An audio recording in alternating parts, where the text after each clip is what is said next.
Good morning, everyone. I'm Amy Robach. Rogue states, possible sanctions. It's not the U.S. versus Iran. It is the National Democratic Party against party organizations in states like Florida that are trying to leap ahead in the 2008 primary calendar. The fight will break wide open tomorrow when the Democratic National Committee considers what to do with states that are moving ahead their primaries, threatening to throw the whole voting calendar out of whack.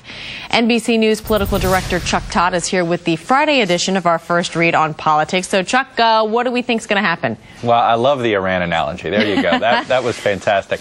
It's going to be an interesting fight because, you know, Florida Democrats are sitting there saying to the DNC, hey, wait a minute. The state legislature, the Republican state legislature, and the Republican governor passed this law.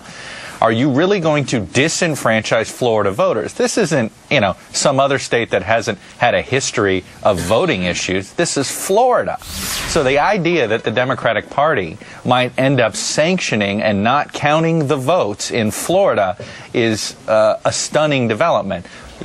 Add in the fact that the Clinton campaign really would like the Florida primary to count. Well, the Clinton campaign is the front-running campaign, one of the major campaigns. They sit there and say, look, Florida's a major state in the general election, so they want this to count. So I think it's not an open and shut case for the DNC. They're going to try to probably find some compromise because you can't alienate Florida. If you disenfranchise Florida voters, that's just going to send an awful message to the state party down there. Sure. And we just got word about another Republican lawmaker, Chuck, who has decided not to run for re-election in 2008. That makes 5 lawmakers who are retiring, including former House Speaker Dennis Hastert, Republican lawmakers. Could this be a sign that Republicans are concerned about the political climate next year and their chances? It is. It's 5 this month, Amy. I mean, that's what, you know, and this was a vacation month, and there was an expectation that there would be some Republican members going. There would be some Republican lawmakers that would tell me, Republican leaders would say, hey, you know what, we only lost 5. We thought it could be worse. And I think when you saw what happened after 2006, the climate doesn't look good. It doesn't look like they're going to get the majority back in 2008.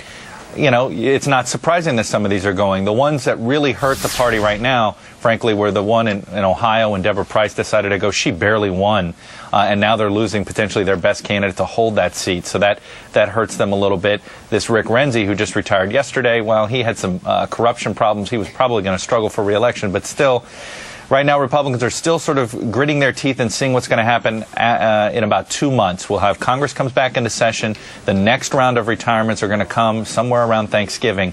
Will it be just another 5? If that's the case, Republicans will be relieved. Could it be another 15? That's possible, and then they would have big, big problems. All right, Chuck Todd, we appreciate it. Thank you. Okay, Amy.